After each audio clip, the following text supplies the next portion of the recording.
Hi everyone, my name is Nachmera Moli. I'm a lecturer from National Teachers College Kabale, teaching education administration, and today we shall look at leadership. What is leadership? Leadership is the art of getting what one wants and making people like it. From that definition, we discover that leadership is concerned with the implementation of those policies that assist in directing the organization towards achieving specified goals in any situation and at a certain time. For instance, if an individual attempts to influence the behaviors of someone else, he or she is considered to be a potential leader, and the person being influenced becomes the follower.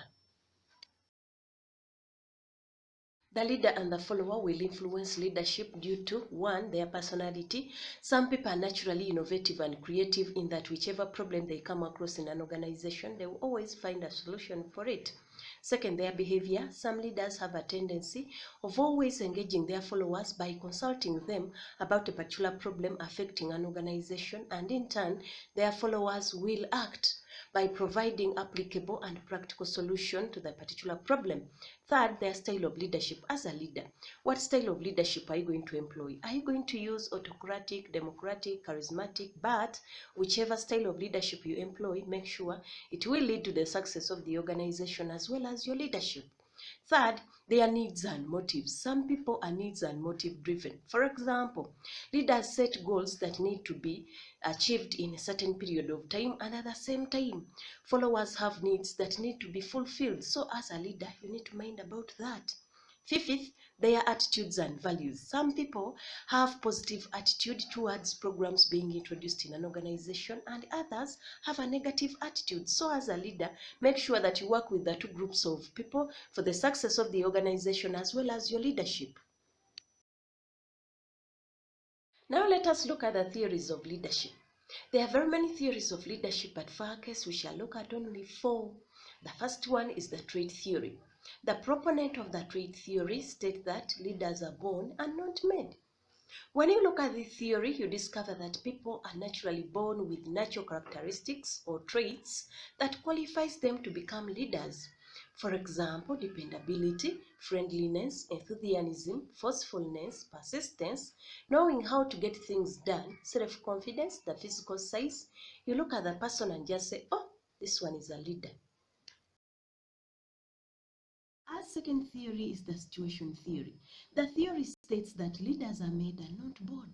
According to this theory, they discover that traits alone cannot qualify someone to become a leader. Therefore, people need to go for courses. They need to attain education in leadership so that they gain the leadership skills. Our third theory is the functional theory. The theory states that leadership is a shared process. For example, teachers have needs which they want fulfilled or satisfied. On the other hand, the organization has expectations which it wants performed in a satisfactory way. So teachers always are paid for work done in their schools. Our fourth theory is the group dynamic theory. The advocates of the group dynamic theory suggest that leaders arise out of the compatibilities of a group and a task. People in a given group are given tasks according to their ability to do those tasks. For example, some tasks may demand people with experience, yet others may require strength and endurance. Now let us look at the styles of leadership. There are very many styles of leadership, but for our case, we shall look at only 6. 1. Autocratic leadership. In this style of leadership, the leader alone determines policy and assigns tasks to individuals without any consultations with them. What are the advantages? It does not encourage or initiate the use of rewards to motivate the workers. Second, workers are impelled to work quickly for high production. What are the disadvantages? 1. The work is strictly structured, that is, it is always done following certain set procedures.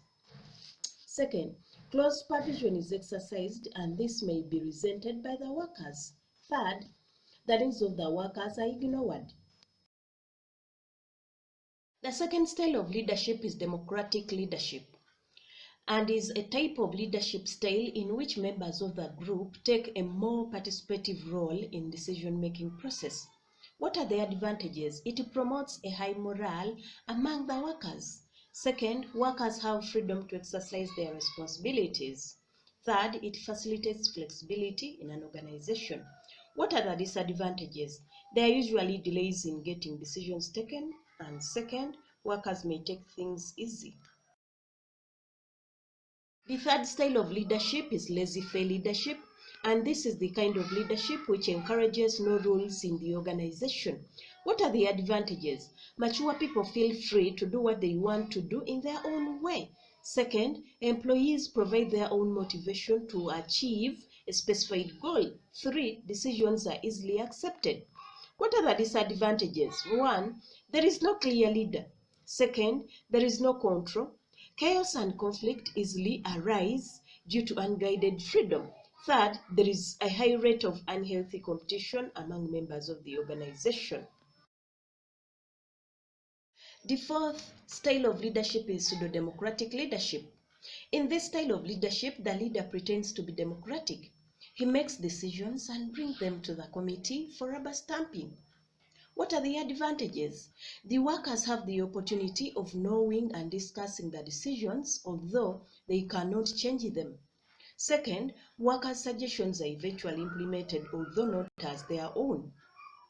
What are the disadvantages? Workers soon discover that they are being used as rubber stamps and begin to boycott the meeting. The fifth style of leadership is charismatic leadership. This style of leadership is based on the leader's magnetic personality and influence on his subjects, which tends to draw them to himself. What are the advantages? The leader exerts unchangeable influence, is loved and respected, and his leadership is easily accepted. What are the disadvantages? Followers are devoted to the leader rather than the organization, such that if he or she is replaced, the new leader finds problems. Second, charismatic leaders usually tend towards authoritarian or bureaucratic styles of leadership. Third, it is often associated with chaos before its establishment. The last style of leadership is transactional leadership. This is the style of leadership which combines what is called nomothetic and ideographic styles. What is nomothetic style of leadership? This is leadership that emphasizes the role of the work and the organization. Ideographic leadership, on the other hand, considers the needs and personalities of the workers. I'll leave a question behind. Discuss the advantages and disadvantages of transactional leadership. Now let us look at the factors which affect efficiency of leadership. One, lack of devotion on the part of the leader. You find that some people are not committed. Second, the task opposition-centered policies. You want to implement something, but the policy doesn't allow. Third, administration of unpopular programs. So people will really reject them. Fourth, conflict between needs and expectations. For example, teachers are paid meager salary, which cannot satisfy all their needs. Hence, they end up part-timing. Fourth, failure to get feedback. Sometimes people expect feedback, but they can't get any. So sometimes they lose morale. Another one, job incompetence on the side of the leader. Some people are not capable to act as leaders. Now let us look at the remedies against leadership inefficiency. 1, have a sense of humor. 2, be responsible. 3, be competent. 4, be willing to listen to others. And 5, be receptive to constructive criticisms. Thank you for listening to me today. We meet next week. See you then. Bye-bye.